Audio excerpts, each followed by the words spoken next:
बिस्मिल्लाहिर्रहमानिर्रहीम इय्याका नअबुदु व इय्याका नस्तईन।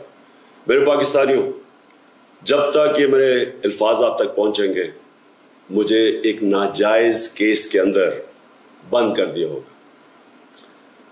इससे एक चीज आप सबको वाज़ेह हो जानी चाहिए कि पाकिस्तान में जो फंडामेंटल राइट्स हैं, जो हमारे आइन हमें हुकूक देता है, जो जमहूरियत है, वो दफन हो चुकी है।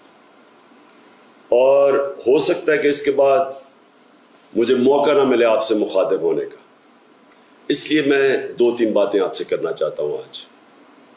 सबसे पहले, पाकिस्तान की जो कौम है वो मुझे 50 साल से जानती है। मैं पब्लिक में 50 साल से कभी मैंने ना पाकिस्तान के आइन के खिलाफ किया हूं, ना मैंने कभी पाकिस्तान का कानून तोड़ा है। और मेरी हमेशा, जब से सियासत में आया, मेरी हमेशा कोशिश हुई कि मैं जो भी अपनी जद्दोजहद करूं वो पुरअमन करूं, आइन जो मुझे हक देता है पुरअमन एहतजाज का, उसके बीच में रह के करूं।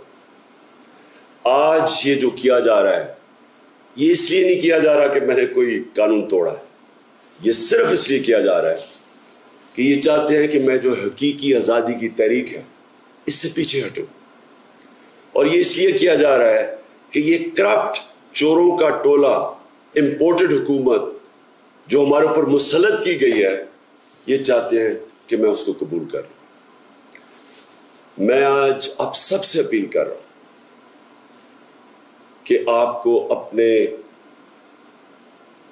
हकूक के लिए, अपनी हकीकी आज़ादी के लिए सबको निकलना पड़ेगा। कभी भी किसी कौम को प्लेट में आज़ादी नहीं पकड़ाई जाती। आज़ादी के लिए जद्दोजहद करनी पड़ती है, जहाद करनी पड़ती है, मेहनत करनी पड़ती है, और वही कौम फिर उसको अल्लाह तोहफा देता है आज़ादी का। ये वक्त आ गया है कि आप सब अपने हुकूक के लिए निकलें।